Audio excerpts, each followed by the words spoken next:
Time యూపీఎస్సీకి tuitions only in Tirumala IAS institute Chaitanyapuri. Call చేసి ఇప్పుడే జాయిన్ అవ్వండి. ఆలోచన చేసినాం, మంత్రివర్గంలో చర్చించినాం. అందుకే ఈనాడు భూమి లేని నిరుపేదలకు ఉపాధి హామీ పథకంలో పనిచేస్తున్న వాళ్లకు ఖచ్చితంగా సంవత్సరానికి 12,000 రూపాయలు ప్రతి కుటుంబానికి ఇవ్వాలని ఇందిరమ్మ ఆత్మీయ భరోసా కార్యక్రమాన్ని ఇవాళ చంద్రవంచలో ఈ గ్రామ పంచాయతీలో ప్రారంభించుకున్నాం. దాదాపుగా ఇందిరమ్మ ఆత్మీయ భరోసా కార్యక్రమం 10 లక్షల కుటుంబాలకు మేలు జరగబోతుంది.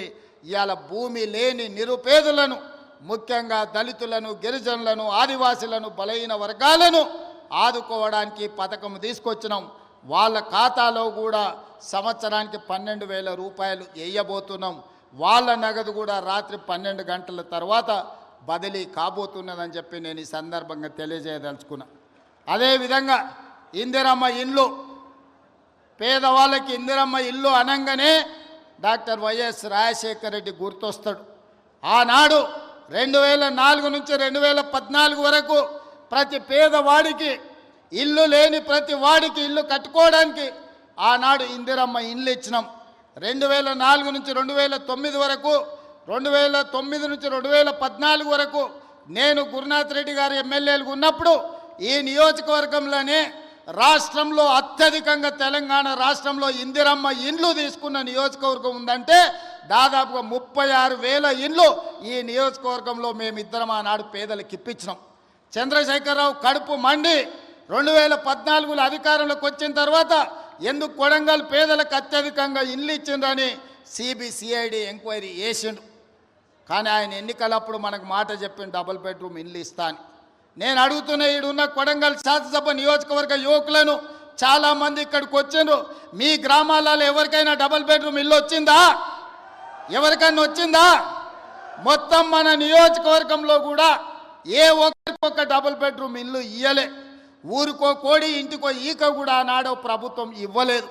కానీ ఈనాడు ఈరోజు ఈ వేదిక మీద నుంచి చంద్రవంచలో ఉన్న పేదవాళ్ళందరికీ ఇందిరమ్మ ఇల్లు ఇవ్వడమే కాకుండా ఈ శాసనసభ నియోజకవర్గంలో మార్చి 31 తారీఖు లోపల 3,500 ఇందిరమ్మ ఇల్లు పేదవాళ్లకు ప్రతి వాడికి 5 లక్షల రూపాయలు ఉచితంగా ఇందిరమ్మ ఇల్లు కట్టుకోవడానికి మనం రాబోయే 2.5 నెలల్లో కొడంగల్ శాసనసభ నియోజకవర్గంలో ఇండ్లు మనం ఇచ్చుకోబోతున్నాం.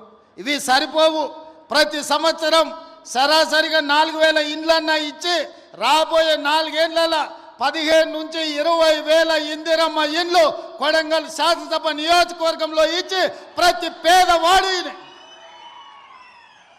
పేదవాడిని ఒక ఇంటి వాడిని చేసే బాధ్యత ఈరోజు నేను తీసుకుంటా మీ సోదరుడిగా. ఈరోజు మీరు అండగా నిలబడి మీరు ఆశీర్వదించి ఇక్కడ శాసనసభ్యుని చేస్తే తెలంగాణ రాష్ట్రానికి ముఖ్యమంత్రి అయినా మరి అలా నా బాధ్యత ఉంది. ఇక్కడున్న ప్రతి పేదవాడికి ఇందిరమ్మ ఇల్లు ఇవ్వాలి.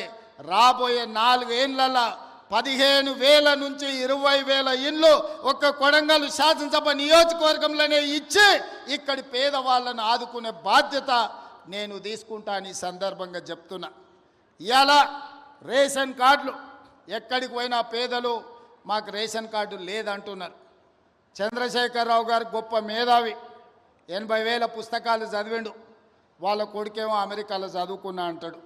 80,000 పుస్తకాలు చదువుకున్న ఆయన కానీ అమెరికాలో కంప్యూటర్ చదివొచ్చిన ఆయనకు ఈ తెలంగాణ రాష్ట్రంలో ఉన్న పేదలకు రేషన్ కార్డు ఇవ్వాలనే కనీస జ్ఞానం లేదు.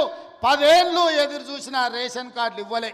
అందుకే ఇవాళ ప్రతి గ్రామంలో ఉన్న పేదవాడికి రాష్ట్రం మొత్తంలో 30-40 లక్షల కుటుంబాలకి ఇవాళ రేషన్ కార్డులు లేని ప్రతి వాళ్లకు రేషన్ కార్డు ఇవ్వాలని మన ప్రభుత్వం నిర్ణయం తీసుకున్నది. రేషన్ కార్డు ఇచ్చిన ప్రతి వాడికి సన్న బియ్యం పంచే కార్యక్రమాన్ని కూడా మన ప్రభుత్వం తీసుకుంటుంది. ఇవాళ రేషన్ కార్డు అనేది పేదవాడి యొక్క గుర్తింపు. ఆధార్ కార్డు ఎట్లనో రేషన్ కార్డు కూడా అట్లనే. ఎక్కడికి పోయినా ఏమున్నా లేకపోయినా పేదవాడిని అధికారులు రేషన్ కార్డు ఉందా అని అడుగుతారు. మరి ఇవ్వాల్సిన అధికారులు గత ప్రభుత్వం 10 ఏళ్ళు రేషన్ కార్డులు ఇవ్వలేదు. అందుకే ఇవాళ మనం ప్రతి గ్రామంలో గ్రామ సభలు పెట్టి గ్రామ సభల ద్వారా మన దగ్గర ఉన్న సమాచారాన్ని ఇవ్వడమే కాదు, రేషన్ కార్డులు రాని వాళ్ళను, వివరాలు లేని వాళ్ళను గ్రామ సభలల్లో మీ వివరాలు ఇవ్వండి, మీ అందరికీ రేషన్ కార్డులు ఇస్తామని చెప్పి మన ప్రభుత్వ అధికారులను గ్రామాలకు పంపించినాం. ప్రతి 6 నెలలకు క్రమము తప్పకుండా అధికారులను గ్రామాలకు పంపిస్తున్నాం. గత 10 ఏళ్లలో ఎప్పుడైనా అధికారులను చూసిండ్రా అని నేను అడుగుతున్నా. ఎప్పుడైనా చూసిండ్రా? కలెక్టర్లను చూసిండ్రా? ఆర్డీఓలను చూసిండ్రా? ఎంఆర్ఓలను చూసిండ్రా? అధికారులు ఎవరైనా మన గ్రామాలకు వచ్చిండ్రా? ఇప్పటికే 3 సార్లు మనం గ్రామ సభల ద్వారా గ్రామాలకు అధికారులను పంపించి ప్రజల దగ్గరికి పంపించి ప్రజా పరిపాలనలో ప్రజలకు మీరు జవాబుదారీతనంగా ఉండాలి, ప్రజలకు వెళ్ళి వివరించండి అని చెప్పి ప్రతి అధికారిని గ్రామ బాట పట్టించినాం. గతంలో పని కావాలంటే ఫామ్ హౌస్కు పోవాల్సి ఉండే, కానీ ఇప్పుడు ఆ విధానం మార్చినాం. ప్రజల దగ్గరికే అధికారులను పంపించినాం, ప్రజల దగ్గరికే ఎమ్మెల్యేలను పంపించినాం, ప్రజల దగ్గరికే మంత్రులను పంపించినాం, ప్రజల దగ్గరికే ఈరోజు ముఖ్యమంత్రి కూడా వచ్చిండు. ప్రజలే రాజులు, ప్రజలే పాలకులు.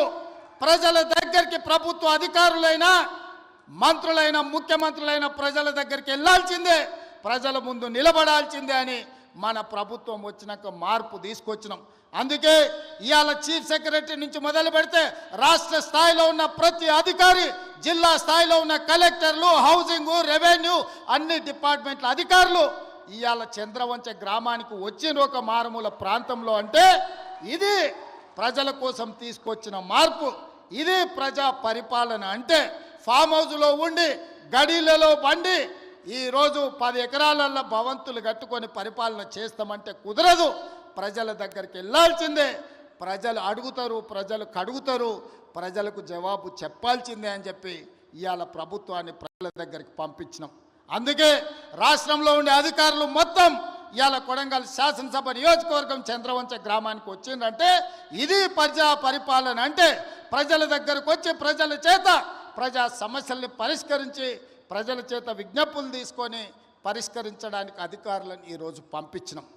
అందుకే ఈరోజు రేషన్ కార్డులైనా, ఇందిరమ్మ ఆత్మీయ భరోసా అయినా, ఇందిరమ్మ భరోసా అయినా, లేకపోతే ఇందిరమ్మ ఇండ్లైనా, ఇండ్లకు ఉచిత కరెంట్ అయినా, వ్యవసాయానికి ఉచిత కరెంట్ అయినా, ప్రభుత్వ ఉద్యోగ ఖాళీల భర్తీ అయినా, రైతు రుణమాఫీ అయినా, ఏ కార్యక్రమం అయినా ఈరోజు అధికారులు ప్రజల దగ్గరకు వచ్చి అడుగుతున్నారు. అక్కడక్కడ కొంత గందరగోళం సృష్టిస్తారు. అధికారులు వచ్చిందే మీ వివరాలను సేకరించడానికి, మా వివరాలు లేవు అని కొంతమందిని ఉసిగొల్పి కొన్ని గ్రామాలల్లో చిల్లర మల్లర పంచాయతీ పెట్టాలని చూస్తున్నారు. నేను ఒకటే విజ్ఞప్తి చేస్తున్న, తెలంగాణ రాష్ట్రంలో ఉండే దాదాపుగా 12,000 పైన గ్రామ పంచాయతీలలో జరిగిన గ్రామ సభలల్లో పాల్గొన్న వాళ్ళకు అధికారులే మీ దగ్గరకు వచ్చింది. అధికారులు మీ వివరాలు రాసుకుంటారు.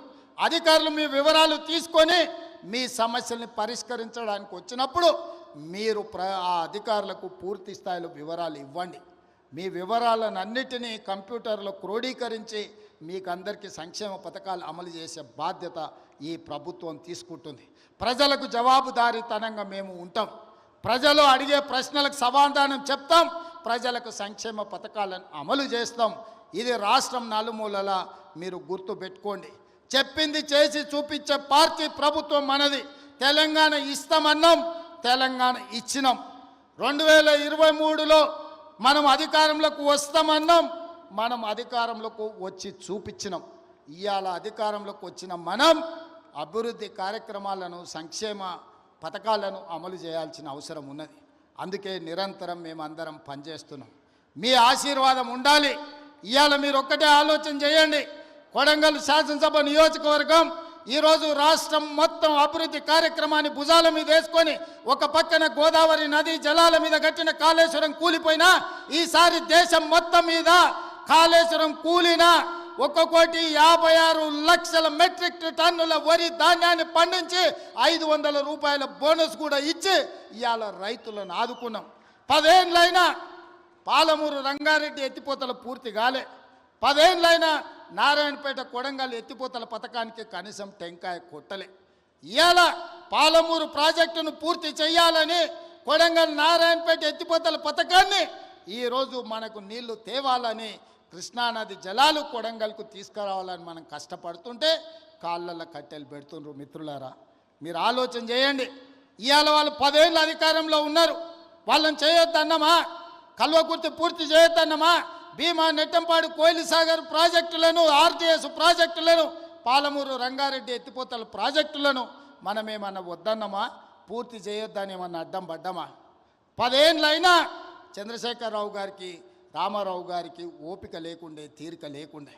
ఎంతసేపు వాళ్ళ సంపాదన, వాళ్ళ ఫామ్ హౌజులు, వాళ్ళ కుటుంబం యొక్క క్షేమమే తప్ప 4 కోట్ల ప్రజల సంక్షేమం పట్టించుకోలే. అందుకే ఇవాళ ఆ పథకాలన్నీ వేగంగా పూర్తి చేస్తున్నాం. అవి ఒకవేళ పూర్తి అయితే ఇవాళ వాళ్ళకు జిల్లాలో, రాష్ట్రంలోనే మనుగడ ఉండదు అని చెప్పి ఈరోజు వాళ్ళందరూ కూడా వీటికి అడ్డుపడే ప్రయత్నం చేస్తున్నారు. శాసనసభ అంటేనే సమస్యల మీద చర్చ. మీరందరూ సర్పంచులు, ఎంపీటీసీలు, జడ్పీటీసీలు ఇక్కడ చాలామంది ఉన్నారు. గ్రామ సభలు పెట్టినా, మండల సమావేశం పెట్టినా, జిల్లా పరిషత్ సమావేశం పెట్టినా ఆ ప్రజాప్రతినిధులు అక్కడికి వెళ్ళి వాళ్ళ ప్రాంత సమస్యల మీద మాట్లాడతారు. వాళ్ళ ప్రాంత సమస్యలను అధికారుల దృష్టికి తీసుకెళ్తారు. వాళ్ళ ప్రాంత సమస్యల మంత్రుల దృష్టికి తీసుకెళ్తారు. పనులు కాకపోతే సభలోనే నిరసన తెలిపి పనులు సాధించుకోవడానికి ప్రయత్నం చేస్తారు. ఇది ప్రజాప్రతినిధి యొక్క బాధ్యత.